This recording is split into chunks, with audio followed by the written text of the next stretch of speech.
ഈശ്വര, സ്വർണ്ണാഭരണങ്ങളൊക്കെ എവിടെ പോയി?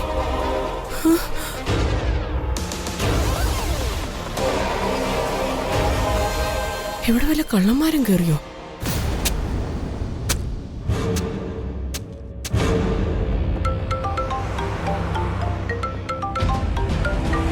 കാർത്തിയുടെ അമ്മയാണല്ലോ.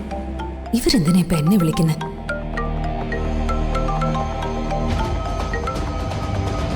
ഹലോ അമ്മേ. നീ എവിടെയാ? ഞാനും കാർത്തിയേട്ടനും പുറത്താ അമ്മേ. അങ്ങോട്ട് വരിക. ഞാൻ അറിയാതെ ഇവിടെ ഒരു കാര്യം ചെയ്യരുതെന്ന് നിന്നോട് ഞാൻ പറഞ്ഞിട്ടുള്ളതല്ലേ? എന്താ അമ്മേ അങ്ങനെ ചോദിച്ചേ? ഇവിടെ ഇരുന്ന സ്വർണ്ണാഭരണങ്ങളൊക്കെ എവിടെ?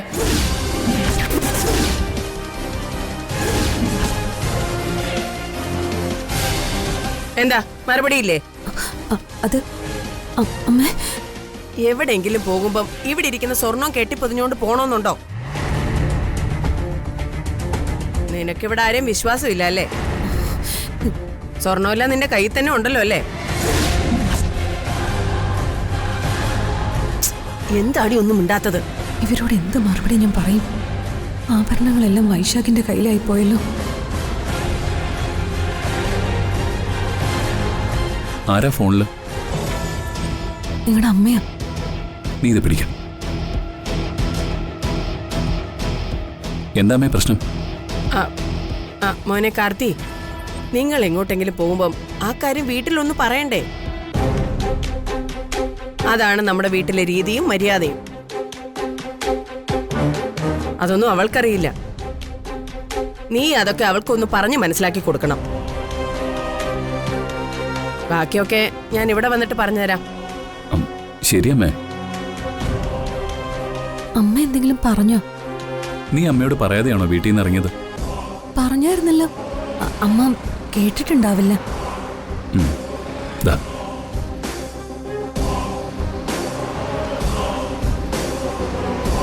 വീട്ടിലേക്ക് ചെല്ലുമ്പോ സ്വർണം വേണമല്ലോ. വൈശാഖനെ വിളിക്കാം.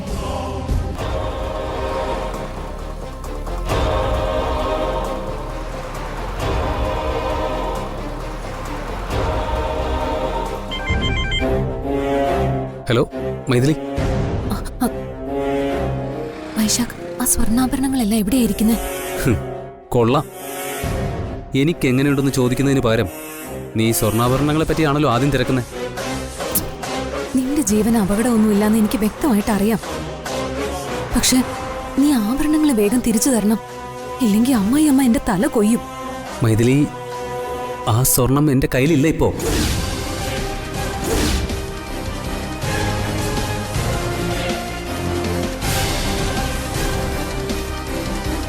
Hello hello.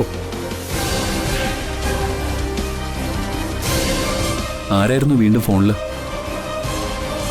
എന്റെ ഒരു ഫ്രണ്ടാ. ലേറ്റായി, നമുക്ക് പോവാം.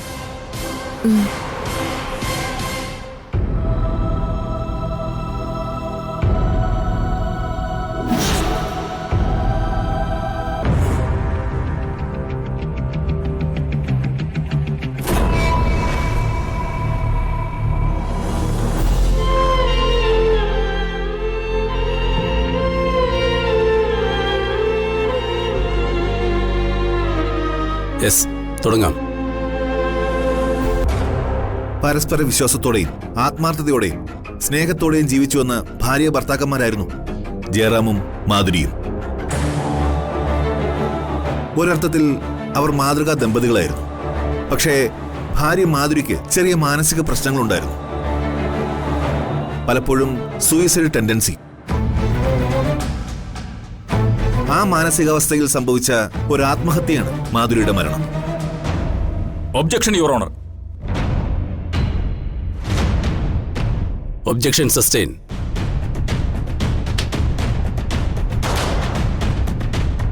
You proceed. Thank you your honour. ഭാര്യ ഭർത്താക്കന്മാരല്ലേ, സൗന്ദര്യ പിണക്കങ്ങൾ സ്വാഭാവികമാണ്.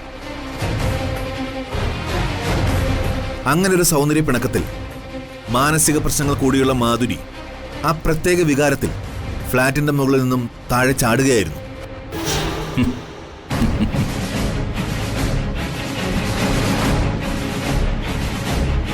എന്റെ കക്ഷി ജയറാം ഭാര്യയെ രക്ഷിക്കാൻ ശ്രമിച്ചെങ്കിലും ഫലം കണ്ടില്ല. അങ്ങനെ മാധുരി താഴെ വീണ് മരിക്കുകയായിരുന്നു.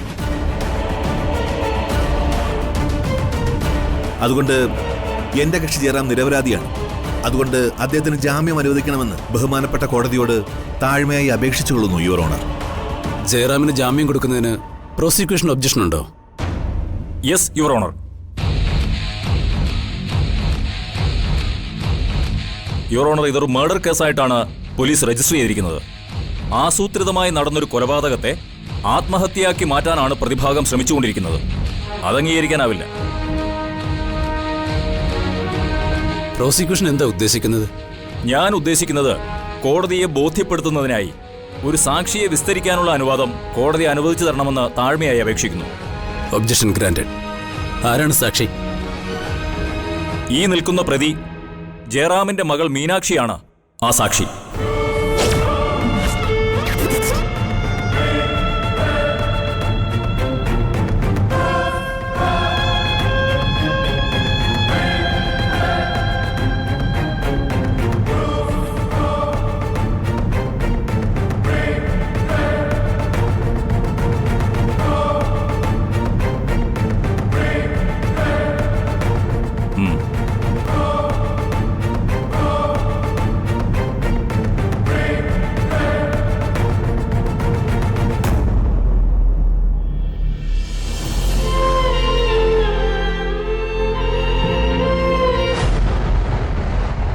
ഇതിൽ തൊട്ട് സത്യം ചെയ്യൂ. ഈശ്വരൻ സാക്ഷിയായി. ഈശ്വരൻ സാക്ഷിയായി. കോടതി മുൻപാകെ ഞാൻ സത്യം മാത്രമേ ബോധിപ്പിക്കും. ബഹുമാനപ്പെട്ട കോടതിയുടെ വിലപ്പെട്ട സമയം കളയരുത്. ചോദിക്കുന്നതിന് മാത്രം ഉത്തരം പറയുക. ഒറ്റ ഉത്തരം. മറ്റുള്ളവരുടെ മുമ്പിൽ അച്ഛനും അമ്മയും മാതൃകാ ദമ്പതികളായിരുന്നെങ്കിലും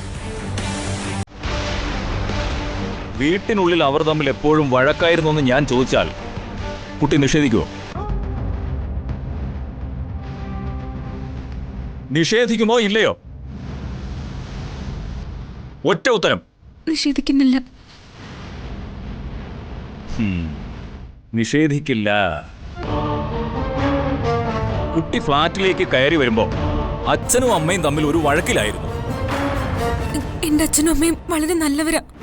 അവർ തമ്മിൽ വഴക്കിട്ടാലും പെട്ടെന്ന് പിണക്കമൊക്കെ മാറും. അന്ന് അവർ തമ്മിൽ വഴക്കിട്ടോ എന്നാണ് ഞാൻ ചോദിച്ചത്. അതെനിക്കറിയില്ല. കുട്ടി ഫ്ലാറ്റിൽ വന്ന് കയറിയപ്പോ എന്താ കണ്ടത്? അവിടെ സാധനങ്ങളൊക്കെ അലങ്കോലപ്പെട്ട് കിടക്കുന്നുണ്ടായിരുന്നു. അപ്പോ അമ്മയുടെ നിലവിളി കേട്ട് ഞാൻ മുകളിലേക്ക് ഓടി. യെസ്. അപ്പോ അവര് തമ്മിൽ പൊരിഞ്ഞ അടി നടന്നു. അല്ല എന്ന് എങ്ങനെ പറയും? അടി നടന്നതുകൊണ്ടല്ലേ സാധനങ്ങളെല്ലാം അലങ്കോലമായി കിടന്നത്? ആയിരിക്കും.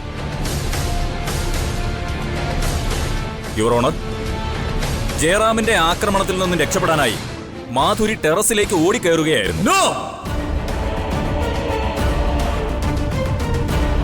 അവിടെ വെച്ച് ജയറാം മാധുരിയെ മുകളിൽ നിന്ന് തള്ളിയിടുകയാണ് ഉണ്ടായത്. അല്ല, അങ്ങനെയല്ല. പിന്നെന്താ നടന്നത്? അമ്മയുടെ കയ്യിൽ പിടിവിടാതെ അച്ഛൻ രക്ഷിക്കാൻ ശ്രമിച്ചതാ. രക്ഷിക്കാൻ ശ്രമിച്ചതാണെന്ന് നിങ്ങൾ കണ്ടോ? സത്യമേ പറയാവൂ. നിങ്ങൾ കണ്ടോ? അത് ഞാൻ കണ്ടില്ല. കണ്ടില്ല. കുട്ടി നോക്കുമ്പോ ഫ്ളാറ്റിന്റെ മുകളിൽ നിന്നും താഴേക്ക് തൂങ്ങുന്ന അമ്മയുടെ കൈ അച്ഛൻ വിടുകയായിരുന്നു എന്ന് ഞാൻ പറഞ്ഞാൽ അത് ശരിയോ തെറ്റോ? അത് തെറ്റോ ശരിയോ? ശരി. അല്ല, അത് പിന്നെ എനിക്കറിയില്ല. ആ കാഴ്ച കുട്ടി നേരിട്ട് കണ്ടതല്ലേ? കണ്ടതാണ്. യുവർ ഓണർ, സ്വന്തം മകൾ എന്തായാലും കള്ളം പറയില്ലല്ലോ. മാധുരിയെ ജയറാം ഫ്ളാറ്റിന്റെ മുകളിൽ നിന്നും താഴേക്ക് തള്ളിയിട്ട് കൊന്നതാണെന്ന് സ്വന്തം മകൾ തന്നെ പറഞ്ഞു കഴിഞ്ഞു.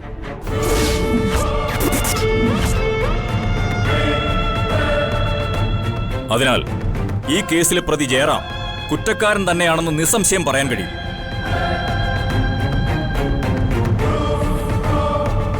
ബഹുമാനപ്പെട്ട കോടതി ഒരു കാരണവശാലും ജയറാമിന് ജാമ്യം അനുവദിക്കരുതെന്ന് ഞാൻ താഴ്മയായി അപേക്ഷിക്കുന്നു.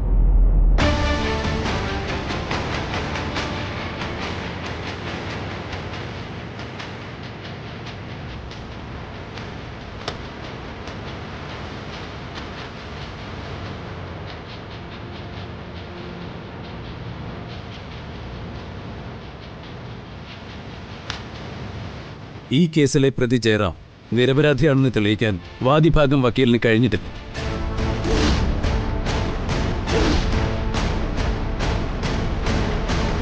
ജയറാം കുറ്റകൃത്യം ചെയ്തുവെന്ന സംശയവും പ്രോസിക്യൂഷൻ ബലപ്പെടുത്തിയിരിക്കുന്നു. അതിനാൽ ഈ ജാമ്യഹർജി തള്ളുന്നു.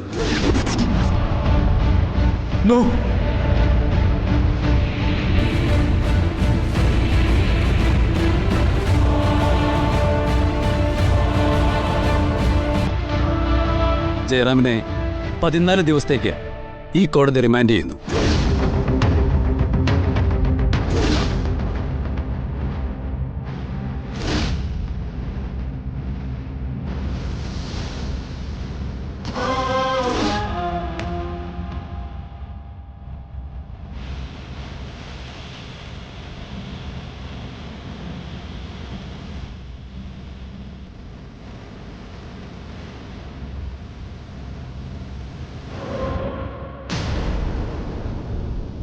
അച്ഛാ,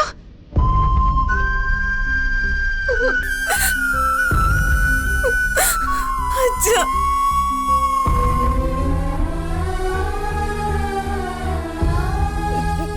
അച്ഛാ, ആ വക്കീല് ചോദ്യം ചോദിച്ചെന്നെ കൊഴുപ്പിച്ചു.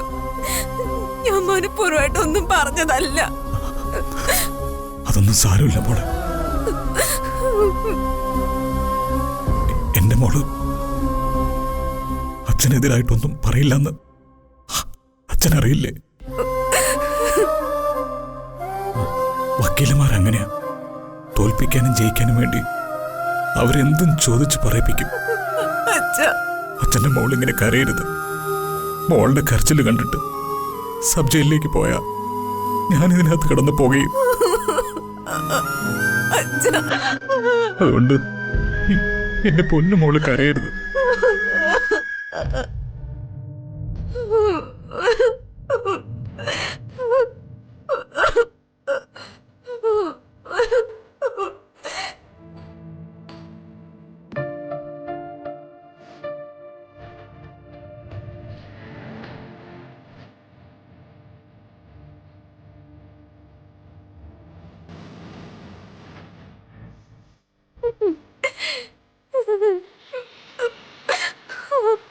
മോളോട് അച്ഛനും മറ്റൊരു കാര്യം പറയാനുണ്ട്.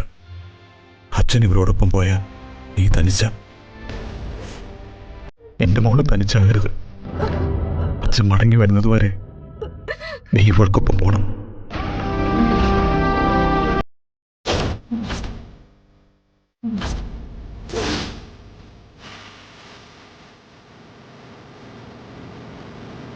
ഇവർക്കൊപ്പം ഞാൻ പോവാനോ? അതേ മോളെ, ദേവി നിന്നെ സംരക്ഷിക്കും. നീ ദേവിക്കൊപ്പം പോണം. ഇല്ല, ഞാൻ പോവില്ല. മോളെ, നീ പോണം. പോയേ പറ്റൂ. പോവില്ല, ഞാൻ പോവില്ല.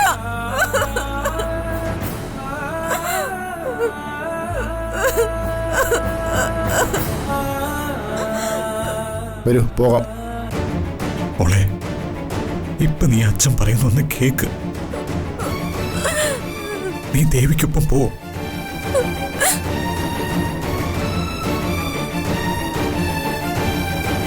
ദേവി എന്റെ മോളെ സംരക്ഷിക്കണം. അവളെ നീ കൈവിടരുത്. വാ വാ, വന്ന് വണ്ടി കയറ്. അച്ഛാ, അച്ഛാ, അച്ഛാ, അച്ഛാ, അച്ഛാ, പോവല്ലേ അച്ഛാ. കരയല്ലേ മോളെ. മതി മതി, കൊണ്ടുപോകാൻ നോക്ക്. അച്ഛാ, അച്ഛാ, പോവല്ലേ അച്ഛാ. അച്ഛാ, മോളെ, പോവല്ലേ അച്ഛാ.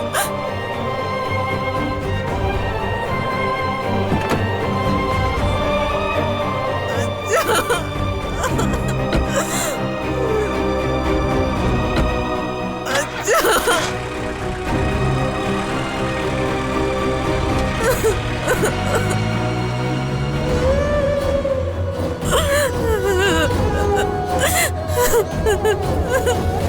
മോളെ വാ, നമുക്ക് പോവാം. എങ്ങോട്ട്? എന്റെ വീട്ടിലേക്ക്. ഞാൻ എങ്ങോട്ടും വരില്ല. നിന്റെ അച്ഛൻ നിന്നെ എന്നെ ഏൽപ്പിച്ചിട്ടാ പോയത്. ഇനി നിന്നെ സംരക്ഷിക്കേണ്ടത് എന്റെ ചുമതലയാ. നിങ്ങൾ എന്തിനാ എന്നെ കൊണ്ടുപോകുന്നത് എനിക്കറിയാം. എന്റെ അമ്മ ഇല്ലാതാക്കിയ പോലെ എന്നെ കൊല്ലാൻ വേണ്ടിയല്ലേ നിങ്ങൾ എന്നെ കൊണ്ടുപോകുന്നേ? നിങ്ങൾ എന്തിനാ ഇങ്ങനെ മിണ്ടാ പൂച്ച പോലെ നിൽക്കുന്നേ? എന്റെ ചോദ്യങ്ങൾക്കൊന്നും നിങ്ങൾ എന്താ ഉത്തരം പറയാത്തെ? നിന്റെ അച്ഛൻ തിരിച്ചു വരുന്നവരെ നിന്റെ ഈ ചോദ്യങ്ങൾക്കൊന്നും ഞാൻ ഉത്തരം തരില്ല. അതൊന്നും എന്നെ കൊണ്ട് പറയാൻ കഴിയുന്നതല്ല.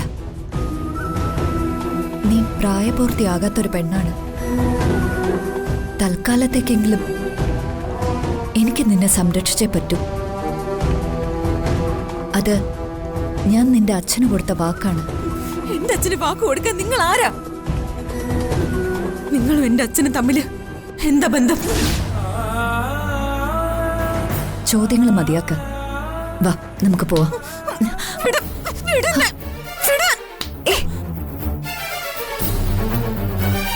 നിങ്ങൾ എന്റെ പിന്നാലെ വരരുത്. നിങ്ങൾ എനിക്ക് ഇഷ്ടമല്ല. നിങ്ങളുടെ ഒരു സഹായം എനിക്ക് വേണ്ട. മോളെ മീനാക്ഷി, നീ എന്റെ കൂടെ വാ. വാ മോളെ, വാ, നമുക്ക് പോവാം. തൊട്ടു പോരുതന്നെ.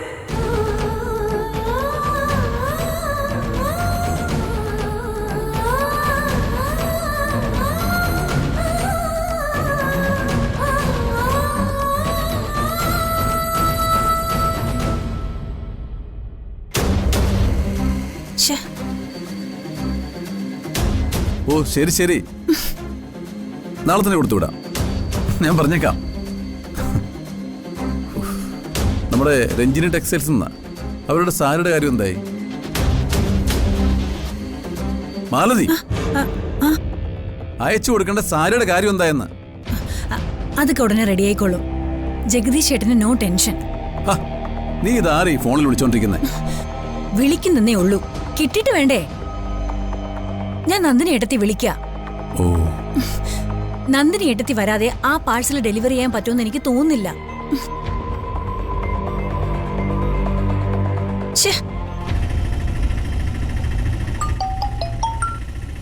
ആ, എന്താ മാലതി? എന്താ ഏട്ടത്തി ഇങ്ങോട്ട് വരാതെ? ഞാനിവിടെ വന്ന കാര്യം കഴിഞ്ഞിട്ടില്ല. അത് കഴിഞ്ഞാലല്ലേ വരാൻ പറ്റൂ. ഇവിടെ എല്ലാം കുഴഞ്ഞു മറിഞ്ഞു കിടക്കുവാ ഏട്ടത്തി. ആ പാഴ്സൽ അയക്കണ്ടേ? എല്ലാവരും വിളിച്ചോണ്ടിരിക്കുവാ. അതൊക്കെ ഞാൻ ജോലിക്കാരെ പറഞ്ഞ് ഏൽപ്പിച്ചിട്ടുണ്ട്. അവരിപ്പൊ തന്നെ പാക്ക് ചെയ്ത് കാണും. ജഗദീഷിനോട് അത് വാങ്ങി നമ്മുടെ കൊറിയർ സർവീസിൽ ഏൽപ്പിക്കാൻ പറഞ്ഞാൽ മതി. ആ, ഞാൻ വിളിക്കാം. ശരി ഏട്ടത്തി. ഒന്ന് വേഗത്തിൽ വിടേട്ടാ.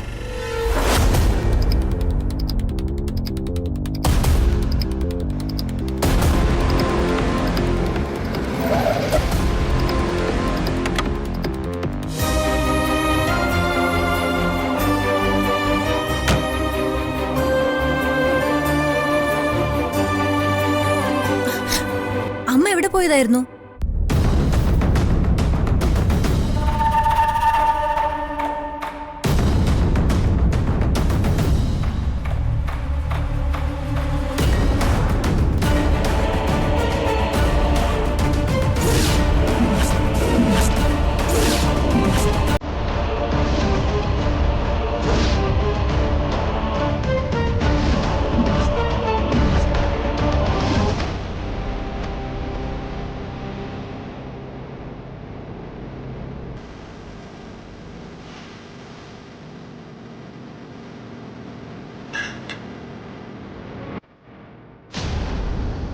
എനിക്ക് ഈ കിണ്ടിയിലെ വെള്ളം പോരാ.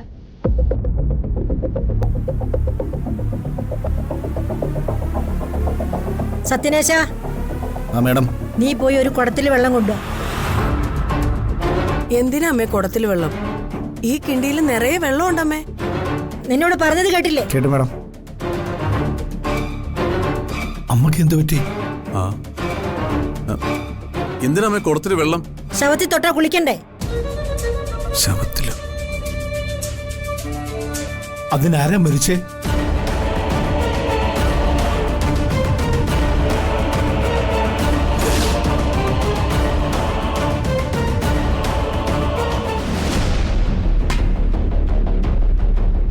സാവിത്രി ഈ വെള്ളം എടുത്ത് എന്റെ തലയിലേക്ക് ഒഴിക്ക്.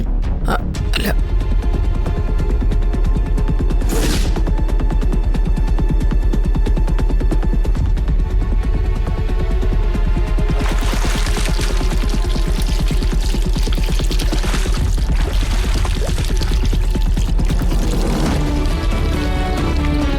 വിവാഹവാർഷികത്തിന് ഭർത്താവ് കൊണ്ടുവരുന്ന സമ്മാനവും കാത്തിരുന്ന ഇവളുടെ മുന്നിലേക്ക് നീ പുതിയ ഭാര്യയുടെ കൈയും പിടിച്ചു വന്നു.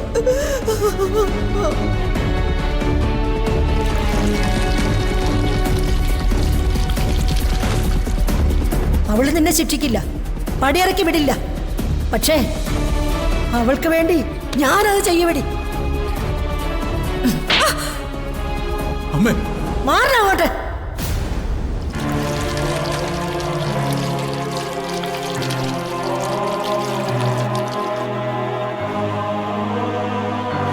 അമ്മേ, എന്തു പറ്റി? ഞങ്ങൾക്കൊന്നും മനസ്സിലാവുന്നില്ല. വർഷങ്ങളായി എന്റെ മനസ്സിൽ കത്തിക്കൊണ്ടിരുന്ന തീ അണഞ്ഞു.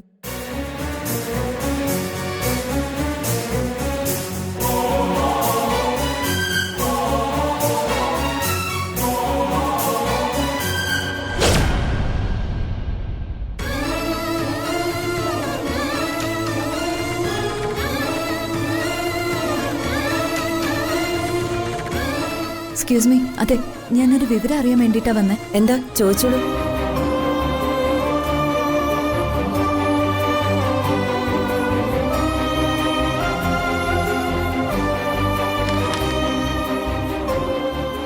അവരുടെ അഡ്രസ്സും ഫോൺ നമ്പറും ഉണ്ട്. ഫോൺ നമ്പർ ആ കുട്ടിയുടെ ഫാദറിന്റേതാണ്. Thank you.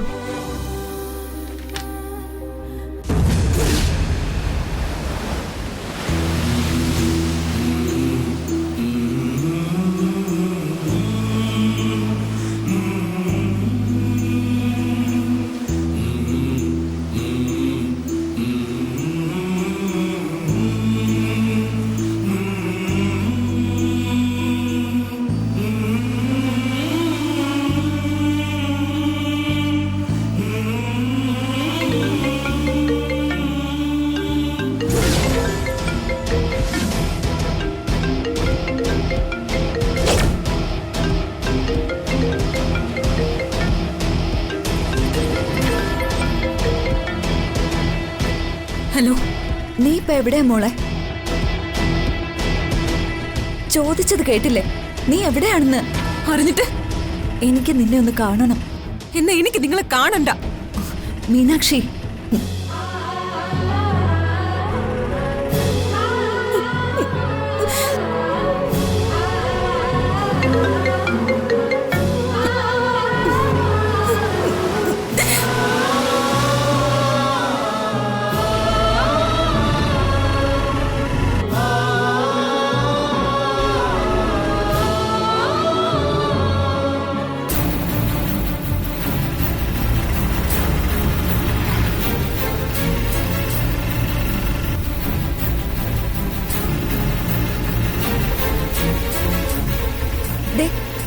ആ ഓട്ടോയിൽ കയറിപ്പോയ കുട്ടി എനിക്ക് കാണേണ്ടത്.